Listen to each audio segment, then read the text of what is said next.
There we go, all right. 2001 Lexus GS 430, and this one is a California certified shitbox, unsafe to drive. I love the sense of humor that the owner has. Big shout out to William.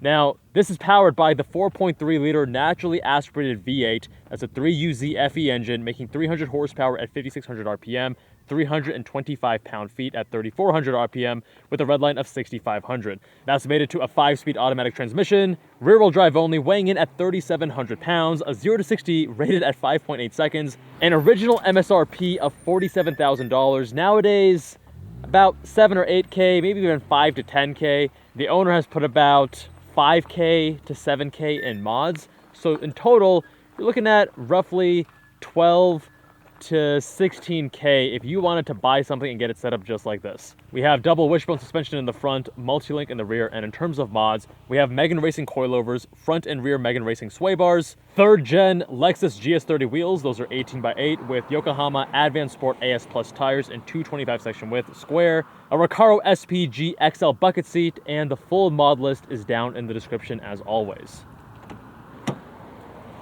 The funniest thing to me, getting to the interior, is how low this bucket seat is. You're really low, and the steering wheel is way too high as a result. This is the lowest and furthest out it goes, and the funny thing is that if I'm sitting here comfortably, I can't even see some of the lights down here because this part of the steering wheel is blocking it, and you can barely even see the odometer from this angle. It's just really funny to me. Definitely a car that doesn't take itself too seriously. And even more than 2 decades later, the interior is actually not in terrible shape. Gotta love the very 90s era wood trim pieces. I mean, that's the Lexus solidity and build quality though. It's got 174,000 miles on the odometer.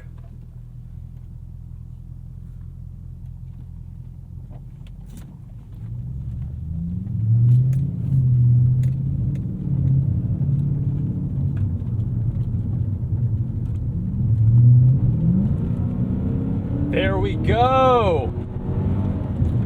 Naturally aspirated, let's go! Pretty slow steering ratio, requiring a lot of input. That very much feels contemporary of the era.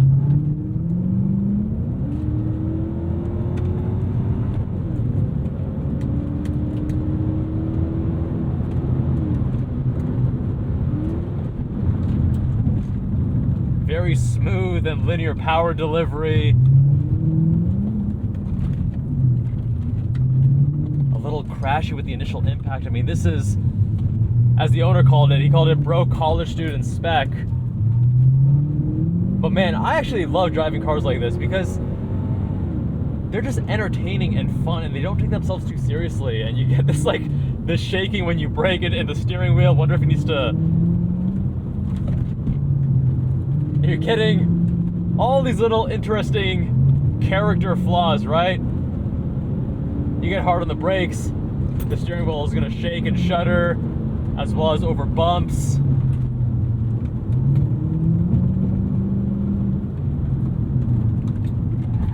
There we go, all right. Get some trail braking, weight transfer, get the tail out.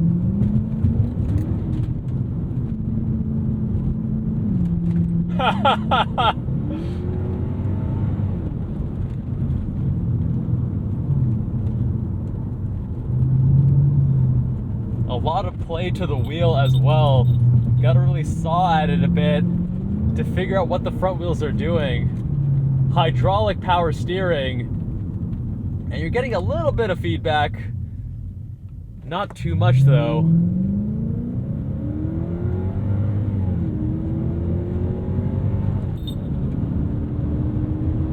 She's feeling a bit tired in the power delivery department.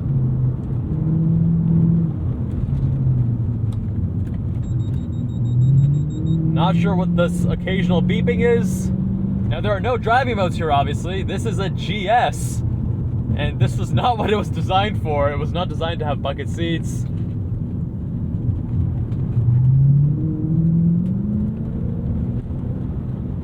You have this slush box that takes a good minute to downshift when you stomp on the throttle.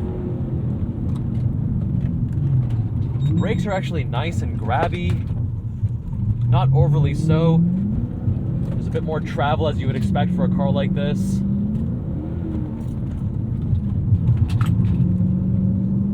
You can really just chuck this car around too. Not a car that you need to be delicate with. It has very little power, so it's hard to get in trouble. You really have to like trail brake and use the weight transfer and such, as I was doing earlier. Oh man, I really enjoy driving cars like this. These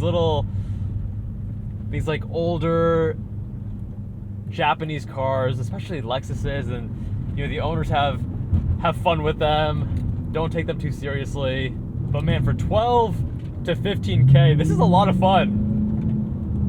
Front engine, rear wheel drive. The transmission probably being the biggest thing holding this car back, just because it's a 5-speed automatic slush box. You don't have paddles or anything. I don't even want to go over here because I'm afraid I'm gonna, you know, cause some damage to the transmission by doing so. It's not designed for sport shifting in that way. Even though you could go here to fourth and downshift to third and such, it just doesn't feel right.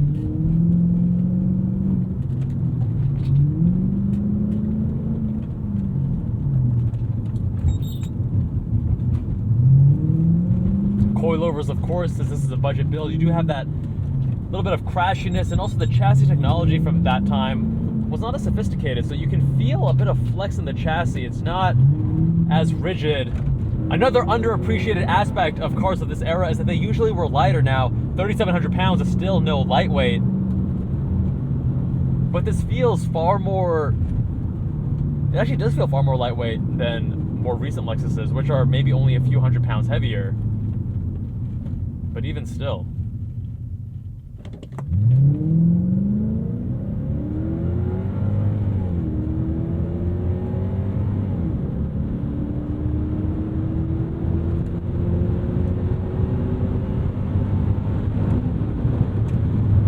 And the amazing thing too is that even though this car is more than 20 years old, I mean, it's a Lexus. You're not going to have issues with reliability, with ownership costs, maintenance.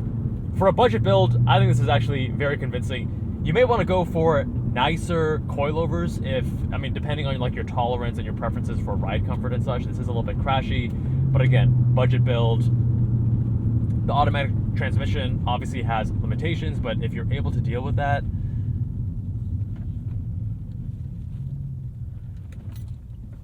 the owner actually mostly drives his ND2 Miata rather than this. This kind of just sits in the garage. But it's a cool car, man. And especially, I'm thinking back to when I was in my 20s, this car would have been sick, man. It's cool to see what enthusiasts do when they get their hands on older vehicles that don't have as much value anymore. They really have this blank canvas that they don't feel guilty filling in the way that they want, right? Whereas a newer car, a higher value car, you start modifying it, you really reduce that resale value.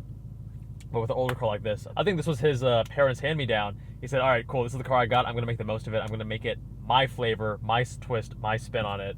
And it's cool. I think the smiles per dollar ratio on a car like this is actually much higher than you'd expect. And that's also a big part of the charm. Big shout out to the owner, William, for letting me review his GS430. He filled out the form on JabalOnCars.com. That's how we got in touch. And if you want your car reviewed, visit us on JabalOnCars.com. Fill out the form on the homepage. Much love, my friends, and I'll see you all in that next one.